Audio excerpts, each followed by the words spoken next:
Hey everybody, it's been a while since I did a gear video. I've been under the weather for a little while. I got a wicked flu and I was kind of out of it for about 3 weeks. I thought I would tell you about all of my new ski gear for backcountry touring this year. I am going out tomorrow just to try out my new gear, make sure it all works. I have no idea how anything works. I've even still got the stickers on everything, so this is going to be interesting. But I even have to figure out how to use my beacon tonight because I literally haven't backcountry skied in about 10 years. I will give you guys a quick rundown of my old gear and tell you about the new stuff that I've got. I'm pretty excited about it. I didn't know a whole lot about the new backcountry gear, and man, has it changed in technology. Everything has improved so much. It's just amazing.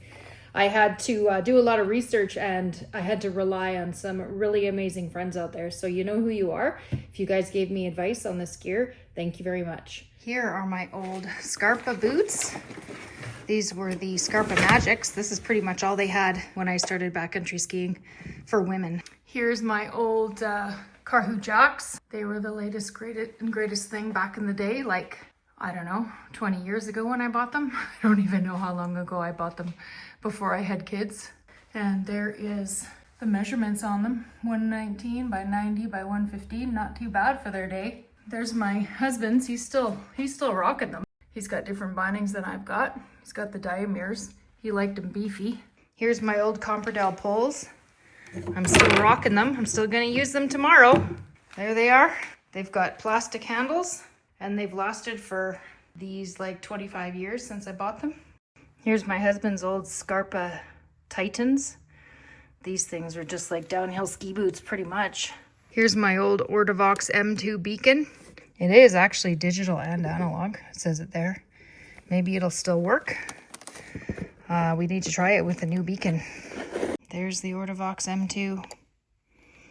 We at least were smart enough to take the batteries out so that they didn't blow up inside of them. So I'm sure they still work just as good as they did back then. Here's my old skins.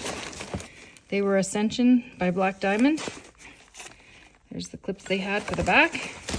First piece of gear is my skis.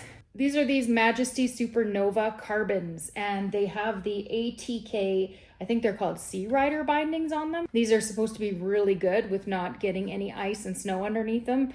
I don't know how many times with my old bindings we used to get snow underneath them and it was hard to close the binding on your boot. My last skis were a 170 and these are a 169. I always thought my last skis were a little bit long for me and I wanted to get a shorter ski, but apparently with the new technology, a longer ski is okay. So these are, I've got it written down here, side cut of 134, 101, and 118, and they have a turning radius of 17. So they should be really good in the trees and they're quite light. The weight in grams is 1,450 grams. So that's probably on par with my old skis. I'll just show you them up close. They're a really pretty ski. They've got some gold on them and they've got like a mountain range here on them. So they're gray and gold. Pretty nice. I definitely like the coloring. Here are my skins. They're Pomoka Pros and they are a turquoise, so kind of matches my bindings. Now I need to get me a turquoise jacket or something. My jacket is actually an Arc'teryx shell and I haven't used it. I bought it 2 years ago for backcountry touring because I changed my size after I had kids. I used to be in like an Arc'teryx medium and now I'm in an Arc'teryx large. So speaking of Arc'teryx large, here are my pants. I think these are the Beta Gore-Tex pants. These are not new this year. These are actually 2 years old, but I personally haven't even worn them yet.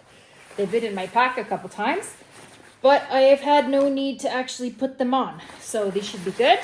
My boots are the Atomic Hawks Ultra XTD 115. 115 is the stiffness. I believe you can get these in a 130 as well. I went with the 115 just because I was worried about massive shin bang. This is the really skinny version. I had a really hard time finding boots. I tried on probably every boot in the city and every kind. Dynafits, Fishers, Salomon, Scarpa, you name it. I tried them all on.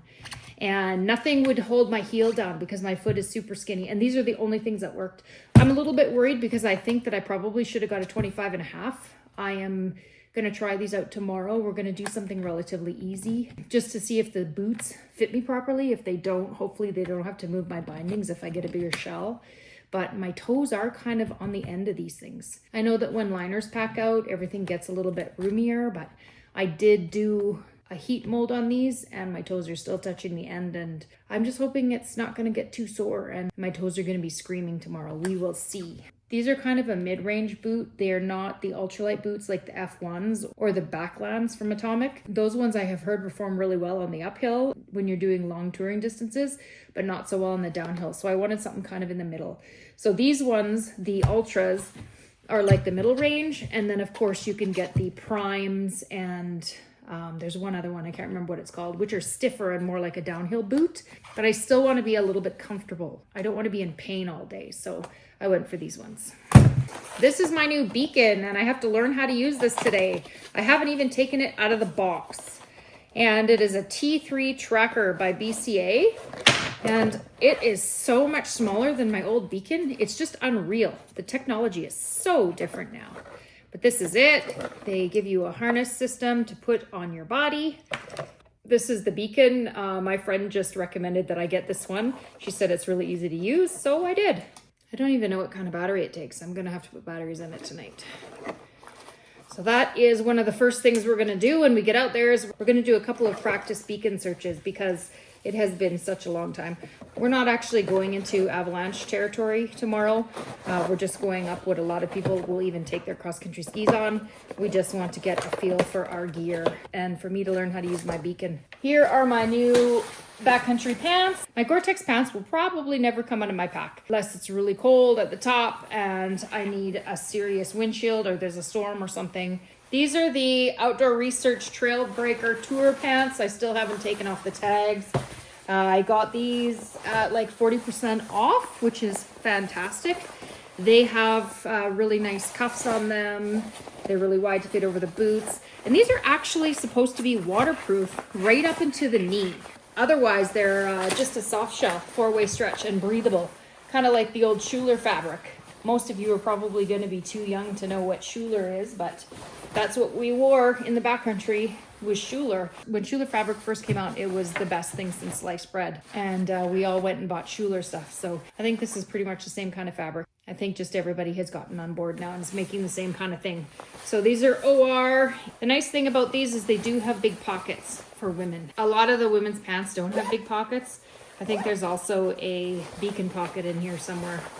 I have to figure it out. These also have full side zips to let some of the heat out, which is amazing.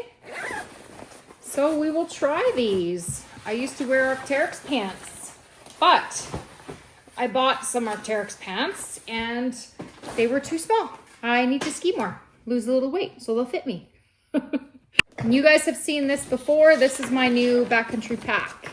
I do not have my old pack, so I can't show you guys my old pack, but the pack I used to rock was like 65 liters and it was so heavy. The pack must have been 6 pounds all by itself. This is the crux, and I guess I better take the tag off now that I'm actually going to use the thing. And I'm very excited to use this tomorrow. I have to pack it up. The other new thing that I have, which I haven't shown you guys, and I don't actually have it out here, is the Insta360 1X4 that I'm going to try using tomorrow for the first time. I sold my 1X2. I'll definitely capture you guys some footage of my first backcountry ski out after 10 years. Thanks so much, and let me know below what you guys are rocking for your boots and your skis and your bindings this year. And if anybody's looking for a Salomon Mountain Pure women's in a 25.5, I have a pair for sale. So comment below if you're interested. They're brand new with tags and they just don't fit me. They are too wide. Thanks so much for watching and we'll catch you in the next video.